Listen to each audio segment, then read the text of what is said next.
Hi there, welcome to the Upcycled Design Lab. My name's Cindy, and if you haven't figured it out already, I like to craft and make new things using recycled and repurposed materials. If you're new here, I hope you'll stick around and check out some of my other upcycling tutorials. And if you like what you see, you can click on the subscribe button below any of my tutorials to become a subscriber.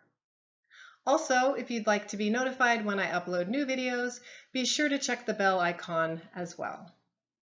Anyway, whatever brought you here, I'm happy you stopped by. I hope you'll find some inspiration here to rethink the things you throw away before you toss them. And if you're motivated to upcycle a project of your own, leave me a comment and tell me about your project. I'd love to hear more about it. There are so many ways to reuse old materials.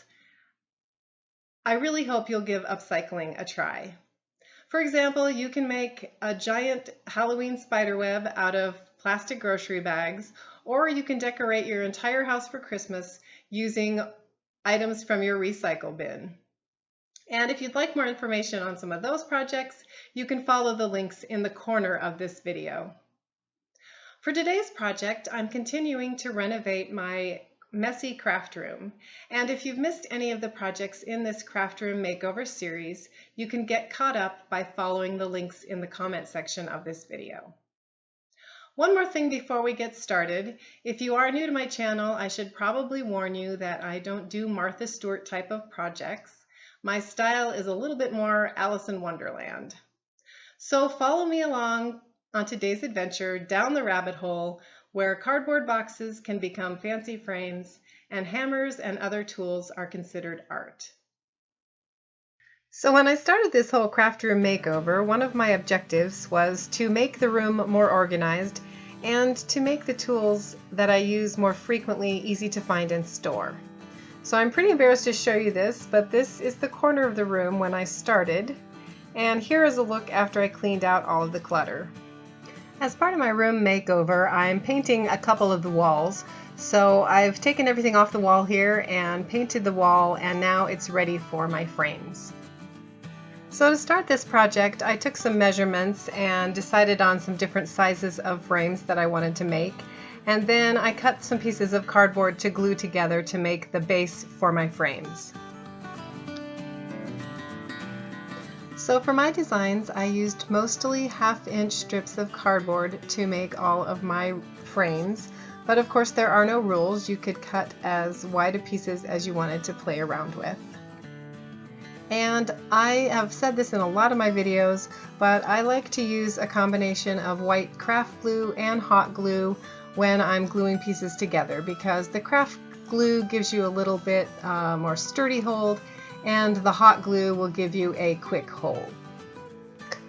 Just to let you know also, my intent in this video is not so much to give an actual tutorial, but to encourage you to experiment and to show you some of the designs and techniques that I used to make my cardboard frames. One note on the cardboard, you do want to use cardboard that is the natural brown color on both sides. And of course you do want to cut it across the grain so you have the nice little wavy parts showing in your design. For my designs, I used needle nose pliers in some cases to shape the circles and to hold the pieces in place when I was gluing them.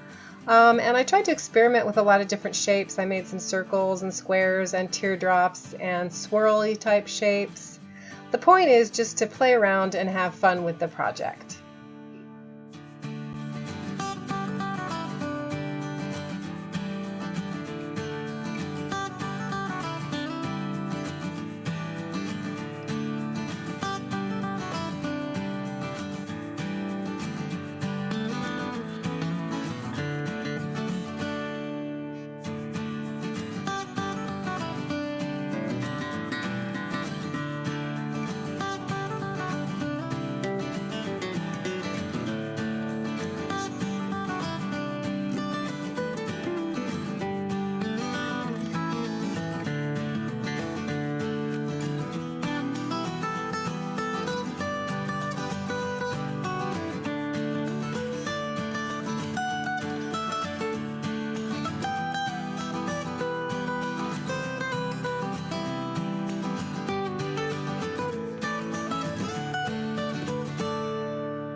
So that's it for today's video. I hope you enjoyed my zany cardboard frame project. I'm really happy with how this project turned out. I love that I was able to use some of my bright and cheery accent colors, and that all of my rulers, scissors, and other tools are organized, easy to find, and easy to put away. And since these frames are totally customizable and can be made into any size or shape, I was able to make them the exact size I needed. So once again, thanks for stopping by. Please give me a thumbs up if you enjoyed this video, and I hope to see you again soon. Happy upcycling!